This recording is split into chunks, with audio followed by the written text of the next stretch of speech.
আসসালামু আলাইকুম, সবাই কেমন আছো? আশা করি যে যেখানে আসো ভালো আছো, সুস্থ আছো। আল্লাহর অশেষ রহমতে আলহামদুলিল্লাহ আমিও ভালো আছি। আজকে আমি আবারও চলে আসছি আরও একটি রেসিপি নিয়ে আপনাদের মাঝে শেয়ার করার জন্য।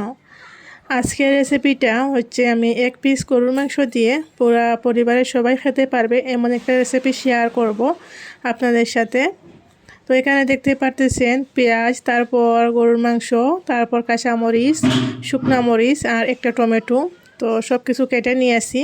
পেঁয়াজগুলো ছোটো ছোটো করে কেটে নিয়ে আসি, তার সাথে গরুর মাংসগুলো ছোটো ছোটো করে কেটে নিয়ে আসি। আর টমেটোগুলো দেখতেই পারতেছেন কীরকম সাইজে কেটেছি। তো সব কেটে আমি তাওয়াতে দিয়ে দিয়েছি। এখন আমি কোনো তেল দিচ্ছি না বা কোনো মশলাও এখন ব্যবহার করতেছি না, পরে করব। এখন এগুলা সবগুলার পানি শুকিয়ে নেব প্রথমে। আমি আজকে গরুর মাংসর একটা ভর্তা রেসিপি করব। এই ভর্তাটা অনেক অনেক মজা হয়। এই ভর্তায় একটু হলেও আপনারা প্লেট ভর্তি ভাত খেতে পারবেন। তো এখানে আমি কিছুক্ষণ 5 মিনিট পর্যন্ত গ্যাসের ফ্লেমটা মিডিয়াম করে রেখেছিলাম। এখানে পানিগুলো শুকিয়ে গেছে, যেই পানি মাংস বা টমেটো থেকে বের হয়েছিল। এখন হচ্ছে আমি এগুলা উল্টে পাল্টে নাড়াচাড়া করে একটু সরিষার তেল দেব।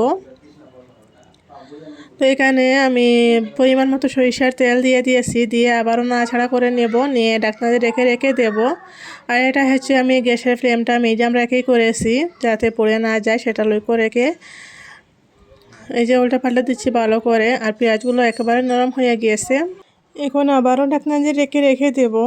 আর এখন হচ্ছে মশলা ব্যবহার করব না, আরও একটু পরে করব। আরও 5 মিনিট পর্যন্ত ঢাকনা দিয়ে রেখে রেখে দেব। আমি আগে পরিমাণ মতো লবণ দিতে ভুলে যাই, তাই সেই কারণে এখন দিয়ে দিয়েছি লবণ। লবণ দিয়ে তাড়াতাড়ি সিদ্ধ হবে। এখন আবারও ঢাকনা দিয়ে রেখে রেখে দেব। আর এটা গ্যাসের ফ্লেমটা মিডিয়াম রাখতে হবে, না হলে আবার চলে যাবে, কারণ পানি দিচ্ছি না, পানি ব্যবহার করতেছি না। এই যে আর 5 মিনিট পর আবার চলে আসছি লবণ দেওয়ার কারণে, আরও একটু পানি বের হয়েছে এটা থেকে। এখন হচ্ছে আমি মশলা ব্যবহার করব। আমি আগে মশলা ব্যবহার করিনি, কারণ হচ্ছে আগে মশলা ব্যবহার করলে পুরো সব মশলা তাওয়াতে লেগে যাবে, সেই কারণে একেবারে লাস্ট পর্যায়ে মশলাটা দিচ্ছি। এখানে আমি হলুদের পাউডার 1 চিমটি, মরিচের পাউডার 1 চিমটি, তারপরে হচ্ছে ধনিয়া পাউডার আর 1 চিমটি গোলমরিচের পাউডার, তার সাথে হচ্ছে আস্ত সরিষা আর আস্ত জিরা দিয়ে দিয়েছি। দিয়ে এখন আবারও উল্টে পাল্টে নিচ্ছি, নিয়ে আমি আরও 5 মিনিটের জন্য ঢাকনা দিয়ে রেখে রেখে দেব।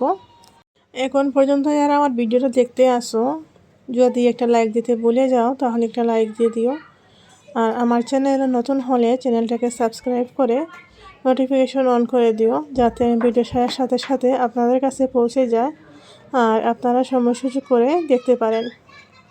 তো এখন আমি ভালো করে নাড়াচাড়া করে 5 মিনিট রেখে রেখে দিয়েছিলাম। 5 মিনিট পর ঢাকনা সরিয়ে নিয়েছি, আর এই যে এগুলো একেবারে পারফেক্ট হয়ে গিয়েছে। এখন হচ্ছে আমি এটা ব্লেন্ডারে ব্লেন্ড করে নেব। আপনাদের কাছে শিলপাটা থাকলে শিলপাটায় বেটেও নিতে পারেন।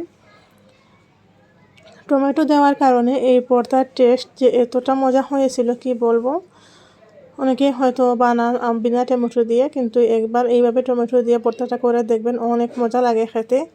আমি খাওয়ার পর বয়স দিচ্ছি, সেই কারণে বলতেছি এত লোভনীয় হয়েছিল, আপনারা না বানালে হয়তো বুঝতে পারবেন না। এখন আমি ব্লেন্ড করে নিয়েছি এগুলো। তো লাস্টে ধনেপাতা দিয়েছি, তার সাথে আরও একটু লবণ অ্যাড করেছি। আগে লবণ একটু কম হয়েছিল সেই কারণে। এখন আমি এগুলো একটা প্লেটে নিয়ে নেব। এইভাবে ছাগলের মাংস হোক বা গরুর মাংস হোক, আপনারা এইভাবে ভর্তা বানিয়ে খেয়ে দেখবেন, অনেক অনেক মজা লাগে। আর একটু হলেও অনেকগুলো ভাত খাওয়া যায়। সত্যি বলতে অসাধারণ হয়েছিল। আপনারা একবার ট্রাই করে দেখবেন, তাহলে হয়তো আপনাদের বিশ্বাস হবে কতটুকু মজা হয়। আর এই যে হচ্ছে মাংস ভর্তার ফাইনাল লুক। দেখতে যেমন লোভনীয় লাগতেছে, খেতেও কিন্তু এক কথায় অসাধারণ হয়েছিল। আপনারা ট্রাই করে দেখবেন, তাহলে বুঝতে পারবেন। আজকের রেসিপিটা আপনাদের কাছে যদি ভালো লেগে থাকে, তাহলে আমার চ্যানেলে নতুন হলে চ্যানেলটাকে সাবস্ক্রাইব করে নোটিফিকেশন অন করে দিও, যাতে করে ভিডিও ছাড়ার সাথে সাথে আপনাদের কাছে পৌঁছে যায়। আর আপনারা সময় সুযোগ করে দেখতে পারেন। আজকের মতো বিদায় নিচ্ছি, সবাই ভালো থেকো, আল্লাহ হাফিজ।